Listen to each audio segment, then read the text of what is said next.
तो आज का दिन बहुत ज्यादा अच्छा था। सुबह सुबह उठ के हमने प्लान बना लिया था कि आज पूरे दिन हमें हैदराबाद एक्सप्लोर करना है। तो फिर हम लोग सबको ब्रश करके कॉफी वगैरह पी के नहा धो के हम लोग रेडी हो गए निकलने के लिए। वैसे तो हमने घर पे ही पूरा प्लानिंग कर लिया था कि पहले कहाँ जाएंगे और उसके बाद कहाँ जाएंगे, पर प्लानिंग के हिसाब से कुछ होता ही कहाँ है। सबसे पहले हमने फटाफट से कैब बुक करवाई और कैब बुक करके हम चले गए चार मीनार की तरफ। सबसे पहले तो कैब बुक करते वक्त इतना लेट लगा हमें, एक पे एक कैब कैंसिल की जा रहा था, पता नहीं क्या। फटाफट से कैब आए और हम लोग बैठ गए कैब में चार मीनार की तरफ जाने के लिए। इतनी ज्यादा जाम थी कि हमें 1 घंटा का रास्ता कम से कम 1.5 घंटा लगा। भले ही बहुत ज्यादा टाइम लगा, पर जैसे हम वहाँ पे उतरे ना, वो व्यू देख के हमें लगा कि बस ये वर्थ इट। क्योंकि हमने सुबह से कुछ भी नहीं खाया था, तो हमने फटाफट से चले गए नाश्ता करने के लिए। नाश्ता वगैरह करने के बाद हम फिर वापस से आ गए चार मीनार रोड पे घूमने के लिए। सबसे पहले हमने अंदर जाके अपना टिकट निकलवाया।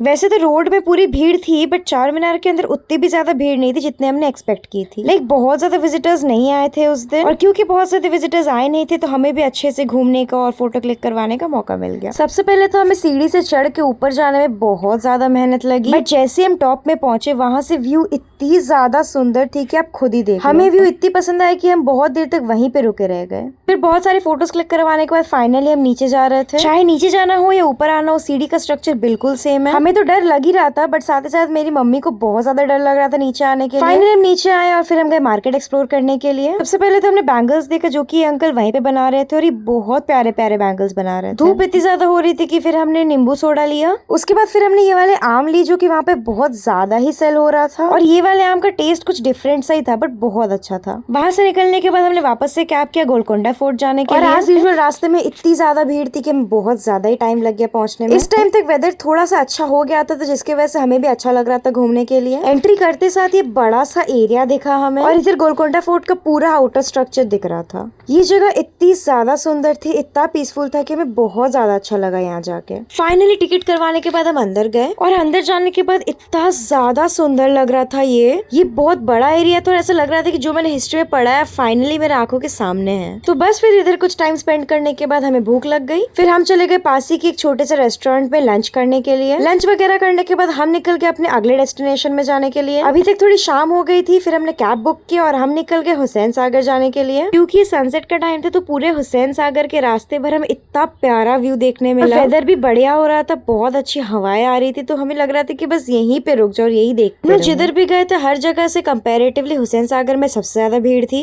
क्योंकि शाम का टाइम हो रहा था, तो ऑफकोर्स भीड़ तो होने ही वाली थी। जैसे हम लेक के साइड गए, उधर इतना प्यारा व्यू आ रहा था, इतना सुंदर लाइट जल रहा था कि हम उधर ही रह गए बहुत देर। फिर बहुत देर रुकने के बाद हम बाहर आए। बाहर आने के बाद हमने पानी पूरी खाई, चाट खाई, और फिर फाइनली एक आइसक्रीम भी खाया। तो बस इसके बाद फिर हम घर चले गए। That's all for today. Subscribe.